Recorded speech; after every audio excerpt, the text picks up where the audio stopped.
नमस्कार, welcome to Rana edu centre. मैं राणा अनीशा सिंह। आज इस वीडियो के में हम लोग बाल कला जो कि बीपीएससी मेंस के लिए इम्पोर्टेंट है, इस बार 71 और 72 बीपीएससी के लिए, तो इसको देखने का कोशिश करेंगे। देखेंगे विभिन्न प्रीवियस ईयर में जो है वो बीपीएससी के द्वारा कई बार ये क्वेश्चन पूछा जा चुका है। इधर 4-5 बीपीएससी का जो मेंस एग्ज़ाम हुए हैं वहाँ ये क्वेश्चन नहीं पूछा गया है, तो संभावना है कि 71 में यहाँ से क्वेश्चन बनेगी।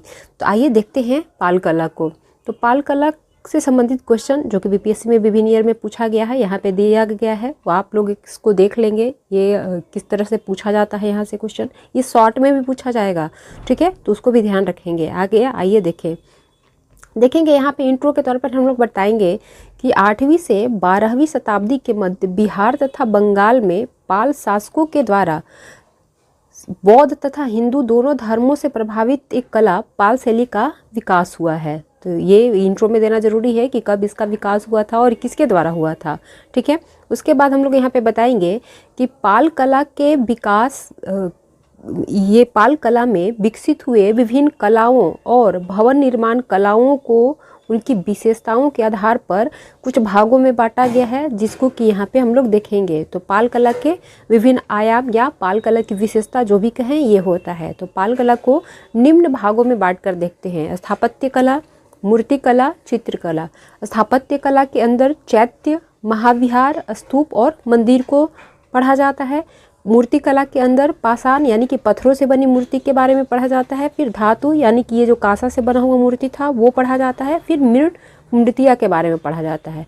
चित्रकला में जो है वो पांडुलिपि और भित्ति चित्र के बारे में जो है वो पढ़ा जाता है। तो ये हुआ इसके आयाम। इस तरह से आपको वहाँ पे एक डायग्राम बनाना होगा और बताना होगा। लॉन्ग फॉर्मेट हो तो यहाँ पे मस्ट है, बताना ही बताना होगा। शॉर्ट फॉर्मेट में अगर पूछा तो फिर जिस तरह का क्वेश्चन पूछेगा, मान लीजिए कि विशेषता पूछ रहा है तो ये फॉर्मेट हम लोग बताएंगे, और साथ ही साथ यहाँ पे स्थापत्य कला की विशेषता, मूर्ति कला की विशेषता और चित्रकला की विशेषता भी साथ साथ बताते हुए चले जाएंगे। तो अब आए यहाँ पे एक एक करके देखें। जैसे कि स्थापत्य कला, तो स्थापत्य कला क्या है?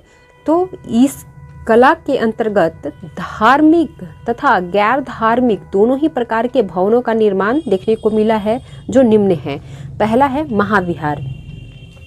इसके निम्नलिखित विशेषताएं हैं। महाविहार जो बनाई जाती थी पाल काल के दौरान, उसकी कुछ विशेषताएं पाई गई थी जो यहाँ पे हम लोग बताएंगे, ठीक है। तो ये जो है महाविहार वो बौद्ध भिक्षुकों के निवास के स्थान पर तथा शिक्षा केंद्रों के तौर पर इसका निर्माण किया जाता था।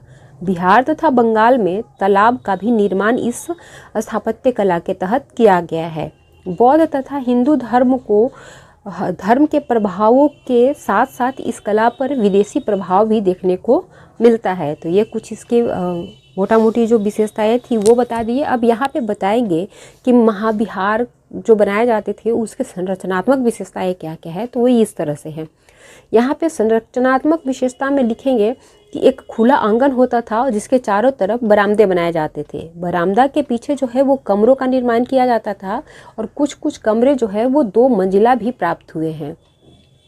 ऊपर जाने के लिए सीढ़ियाँ भी बनाई जाती थी और इनका निर्माण ईंटों से किया जाता था, जैसे कि उदंतपुरी महाविहार, विक्रमशिला महाविहार। इन दोनों का उदाहरण आप यहाँ पे देंगे और साथ ही ये फिगर आप बना देंगे वहाँ पे, ठीक है। जब एग्ज़ाम में ये लॉन्ग या शॉर्ट सब में ये चलेगा। ये बनाएंगे, छोटा सा बनाना होता है, बहुत बड़ा बनाना नहीं होता है, ठीक है। आगे देखेंगे स्तूप। स्तूप के बारे में यहाँ बताया गया है कि इस काल में पहले से चली आ रही स्तूप निर्माण का संगठित विकास जो है वो किया गया, यानी कि इसको और बेहतरीन बनाया गया और बेहतर तरीके से स्तूप निर्माण कला को जो है वो विकसित किया गया है। अब इसकी विशेषताएं क्या क्या है? तो स्तूप जो है वो गुंबदाकार संरचना तथा ईंटों से निर्मित होती थी। यह बौद्ध धर्म का प्रतीक होता था। मौर्य काल में भी हम लोग स्तूप देख रहे थे कि ये बौद्ध धर्म का प्रतीक था। पाल काल में भी यह बौद्ध धर्म का ही प्रतीक था और बड़े पैमाने पर इनका निर्माण किया जाता था। इनकी संरचनात्मक विशेषताएं इनकी आकर्षक को और बढ़ाती है। इसके अलावा चैत्य एवं मंदिरों का भी निर्माण इस कला में देखने को मिला है। मंदिरों का निर्माण नागर शैली में किया जाता था, याद रखेंगे, पीटी में भी पूछा जा सकता है यहाँ से क्वेश्चन। कुछ मंदिर जो है वो अर्ध मंडप आकृति के बनाए जाते थे, जैसे कि विष्णुपद मंदिर जो कि गया में है। कुछ मंदिर का निर्माण जो है वो गुफा शैली में होता था, जैसे कि गुफा मंदिर कहलगांव जो कि भागलपुर में है। ये रहा हमारा स्थापत्य कला। अब इसके बाद हम लोग मूर्ति कला के बारे में बताएंगे। तो मूर्ति कला में बताएंगे कि पाल कला में कांसे तथा पत्थर दोनों प्रकार की मूर्तियां बनाई जाती थी। इस काल में मूर्ति कला की एक नई शैली का जन्म हुआ, जिसकी एक अपनी अलग विशेषता थी, ठीक है, जिसको कि ढलवा विधि से हम लोग देखते हैं कि ढलवा विधि का विकास यहीं पे हुआ था। तो आइए इसको अलग अलग देखेंगे, कांसे और पत्थर की मूर्ति को।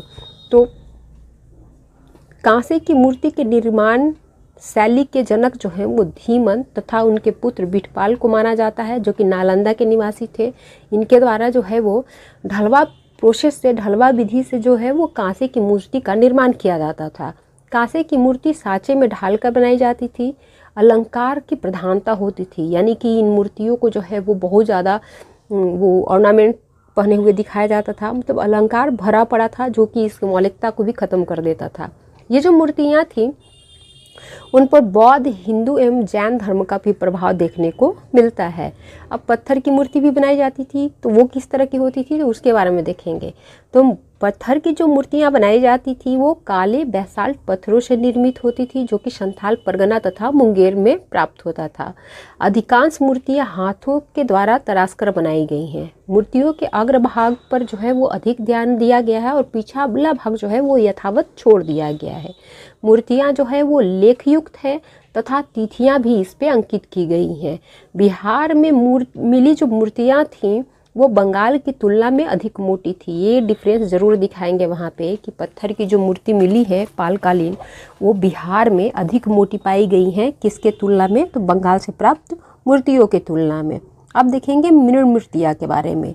तो ये मृण मूर्तियाँ जो है इसमें भी अभिलेखित होती थी, इसमें भी लेख होता था, जिसके कारण ये ऐतिहासिक महत्व का हो गई है। ये जनकला के तौर पर ये विकसित थी, यानी कि वहाँ के आम पब्लिक के द्वारा इसका विकास किया जाता था। और ऊपर में जो आप देख रहे हैं कांसे और पत्थर की मूर्तियाँ वो राजाओं के द्वारा विकसित की गई थी।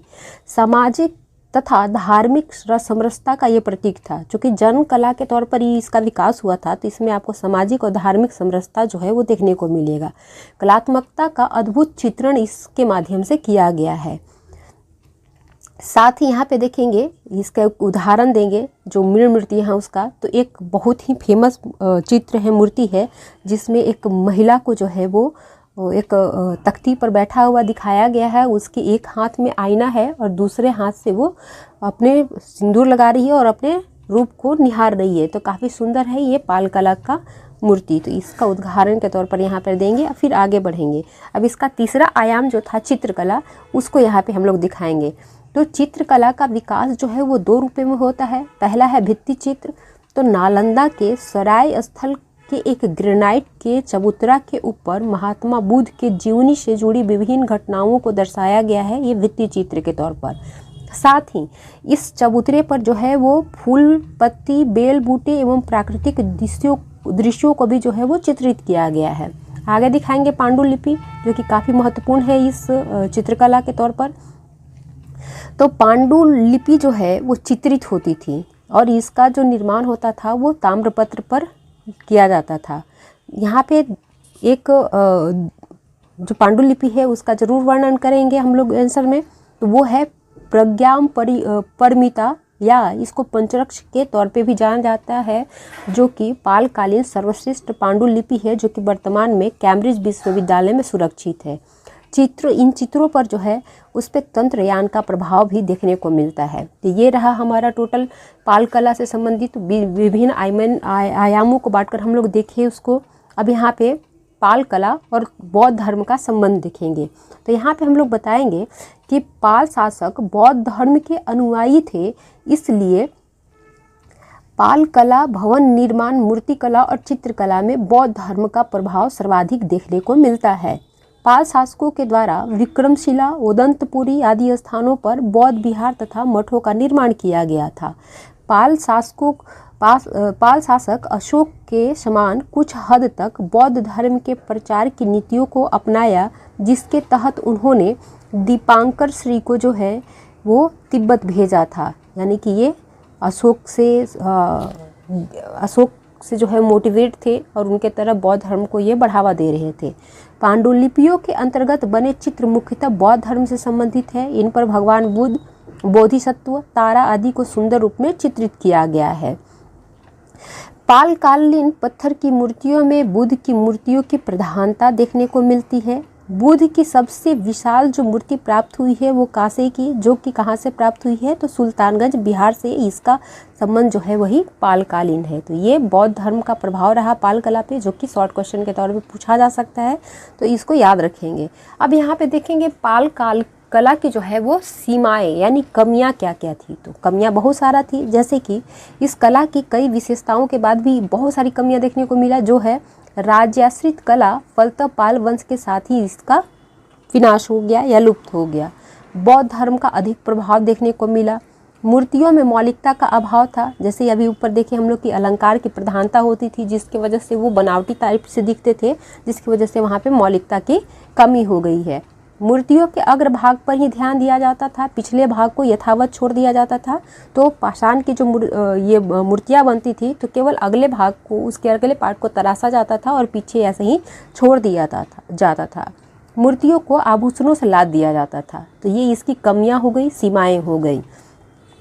अब यहाँ पे हम लोग कंक्लूजन देंगे, बताएंगे कि इन सीमाओं के बावजूद भी पाल कला न केवल भारत ही वरना दक्षिण पूर्व एशिया की कला को भी प्रभावित किया है। मतलब ये कंक्लूजन नहीं है, इसकी विशेषता है, बताना है कि वर्ल्ड में इसका इफेक्ट क्या रहा। अगर पूछ दिया तो, नहीं भी पूछा, केवल पाल कला से संबंधित अगर पूछता है तब भी ये पॉइंट देंगे तो आपको मार्क्स ये बढ़ाएगा। ठीक है, तो यहाँ पे बताएंगे कि इन कमियों के बाद भी ये न केवल भारत के कलाओं को प्रभावित किया है बल्कि दुनिया के अन्य कलाओं को भी प्रभावित किया है। जैसे तिब्बत का प्रथम विहार उदंतपुरी की स्थापत्य कला के आधार पर बनाया गया था।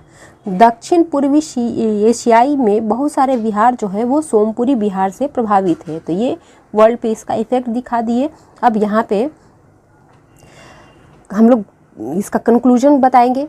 तो कंक्लूजन के तौर पर हम लोग लिखेंगे कि इस प्रकार हम कह सकते हैं कि पाल कला भारतीय कला के इतिहास में महत्वपूर्ण स्थान रखता है। यदि इसमें धार्मिक विषय वस्तुओं के साथ साथ आम जीवन से जुड़ी बातों पर भी महत्व दिया जाता तो यह कला और अधिक प्रासंगिक होता। ठीक है, पाल कला अपने विविध आयामों के कारण भारतीय कला के इतिहास में महत्वपूर्ण स्थान रखता है। ठीक है, अगर इसमें दूसरे तरफ से दूसरे वे में लिखेंगे तो ये बताएंगे कि पाल कला अपने विविध आयामों के कारण भारतीय कला के इतिहास में महत्वपूर्ण स्थान रखता है। अगर इसमें धार्मिक विषयों के साथ साथ आम जीवन से जुड़े विषयों पर महत्व दिया जाता तो यह कला और अधिक प्रासंगिक होता और इसका विकास और तेजी से होता।